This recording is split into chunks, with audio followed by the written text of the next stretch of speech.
Yo, what's up, dude?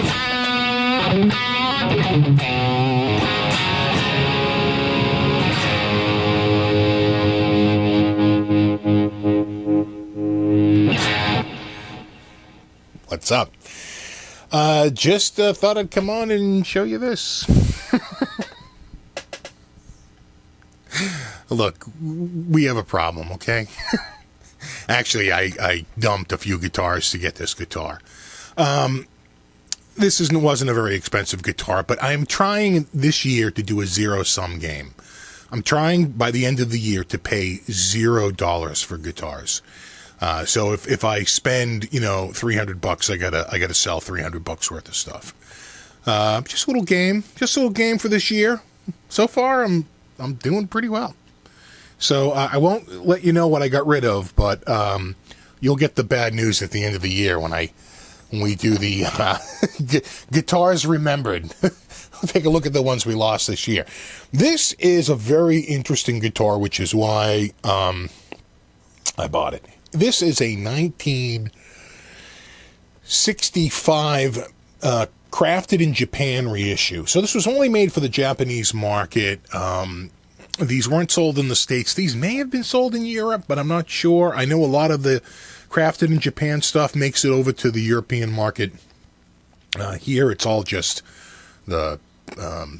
We don't see a ton of the made in Japanese, and if we do, it's the 57 or the 62, right? Those are the ones we see. But they made a bunch of other ones. They made the 65. I think they made a 68 or a 69. With the large headstock. I want to say that was in like candy apple with a maple fingerboard. They've made a few over the years, exclusively out of the Japanese market, and they're just not found. Now, Fender makes a 65 reissue, but this is the 65B. And the B stands for binding, to get the binding on the neck. So we can just cover the guitar a little quickly. If that's a little too much for you, let's see. A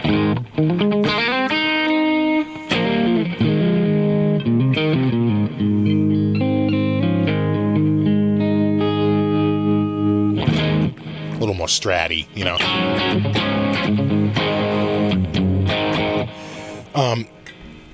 So just old headstock, right? So it's the small, what we would, for a little while, what we would call the pre-CBS headstock, right?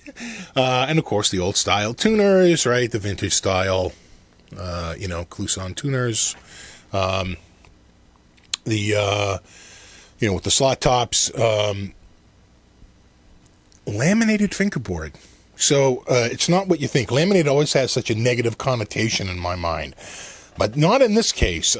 This is when Fender said, rather than using a flat bottom, we would achieve more stiffness if we used a convex neck with a concave bottom of the fingerboard, and we'll fit those two pieces together and make this like curved joint instead of a straight joint. So instead of where these two would, like every other guitar, it's a flat fingerboard that goes on a flat neck surface, and the truss rod's underneath. That's why there's no skunk stripe, because the truss rod went in through the front. So you have the thing open, you got a channel in there, you insert the truss rod, that goes in, and then you put the fingerboard over it, and you finish making the guitar. These were rounded on the bottom. They quickly went away from that. It was probably expensive to do. It was probably a little bit more time consuming. I don't know if it wasted more wood because you had to cut out. I don't know what it was, whether it was a time thing or a cost thing, but they didn't do this for very long. I thought they only did it for like 65, 66 and so forth, but they may have done this all the way into the early 70s. With increasingly thinner pieces of rosewood. Not really sure. It's a little hard to find out information about that. I do dig this transitional logo, though. I just think that is so cool. That is the, they didn't think they were getting enough, I think, signage from the old spaghetti logo. Right? It was a little too thin, too small. And so they went with this one before they eventually went to the large, black, much bolder Fender Strat when they went to the large headstock. Maybe even just a few months, probably definitely within a year of the creation of this style guitar. So this is supposed to be a 65. By 66, it's all large headstock, you know. Maybe even late 65, they've started to move the large headstock. Certainly in 66, that seems to be definitely a year you can get a large headstock Strat. They put besides the binding on the neck, that's why this is called the 65B. They do the nice, you know, oversized dots. They make them pearloid like they really were back in 65. They were getting away from the clay. They wanted something a little fancier. The spacing on the 12th fret's a little tighter than a normal Strat, a little wider on a more modern Strat, or even I think a Strat that predated this. These were a little closer together. Again, little details that they left no stone unturned when they put this guitar together. The paint is I think it's called ALB, which is Antique Lake Placid Blue. Could be ALP. Not sure. But it's supposed to be an aged Lake Placid, so you lose a little bit of pigmentation. So over time, it gets just a little bit whiter. All right, it loses some of its blue color. They made another one that seems to be greener, and I don't know if this was old Lake Placid blue. Some people said that it might be OTB, which is Ocean Turquoise blue, I think. Fender. They didn't make it easy for us.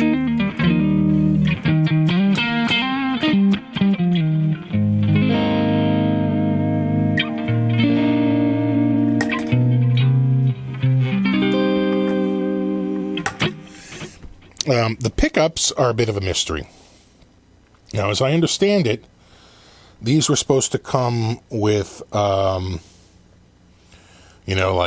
Texas Special Custom Shop, Fender Custom Shop USA Texas Special pickups. I don't think these are Texas Specials. I do think they are American. They might be Custom Shop. They do have all cloth wire. They are hand lettered A on the bottom. It's a bit of a mystery. I don't really know. Haven't been able to find anything out from what I can see out online. It seems to be definitely a bit of a mystery. Now, they were spec'd with 65. I'm not 65. They were spec'd with Texas Specials. That was the spec, for the guitar. I don't think these are Texas Specials. Texas Specials tend not to have... I've never seen Texas Specials with the beveled top. Maybe they did a beveled top, on the pull pieces for a while. I always thought that was a hard cutoff, right? Hard shelf. Could be wrong, but I'm not convinced these are Texas Specials. But anyway...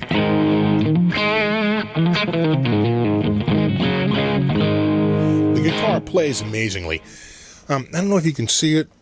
Check my monitor here. Might be a little tricky to see. It actually has a little bit of flaming on the neck, which is always a nice thing. And it's just, an odd bird.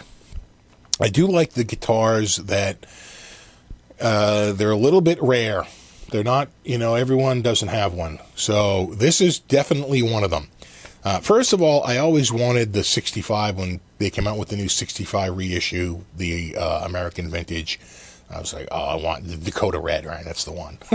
But the white looks good too, and so does they make one other color in there, the gold, right? The Aztec gold with the matching headstock, right? Those are all cool.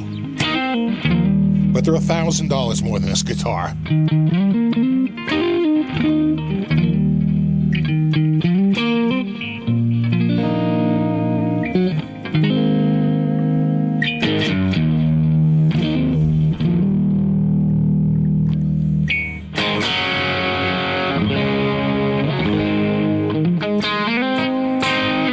Out a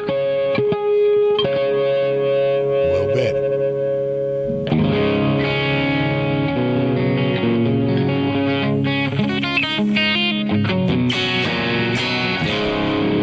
Let's try out a few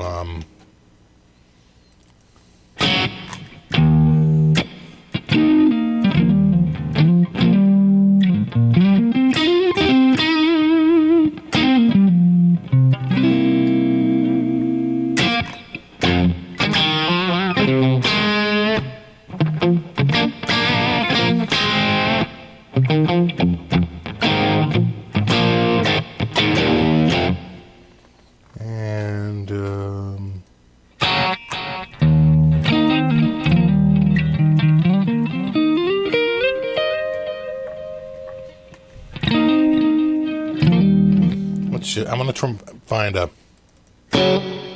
No. Yeah, a cleaner patch, just so we can check out the pickups.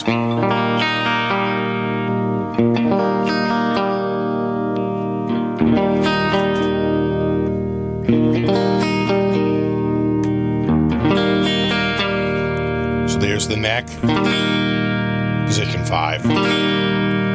Position 4, neck and middle. Position 3,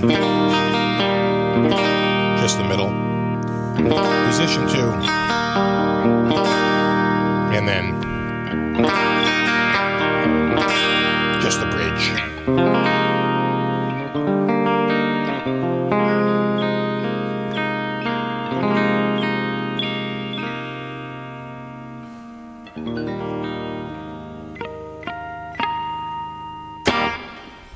All right, dudes.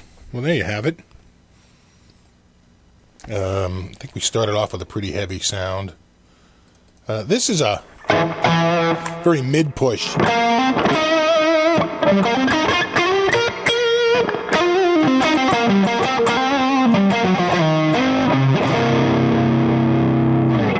And you can hear that the pickups aren't noiseless. Really just depends. This is my best spot right about here. All right, one more.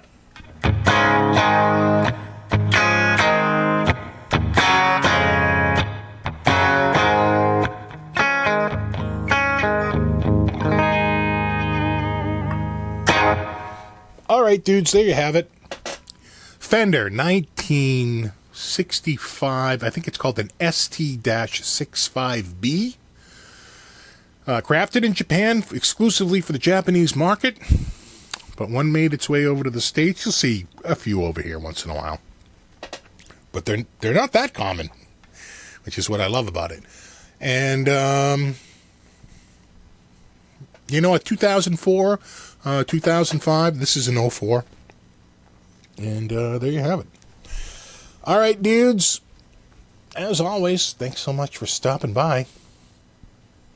And rock on.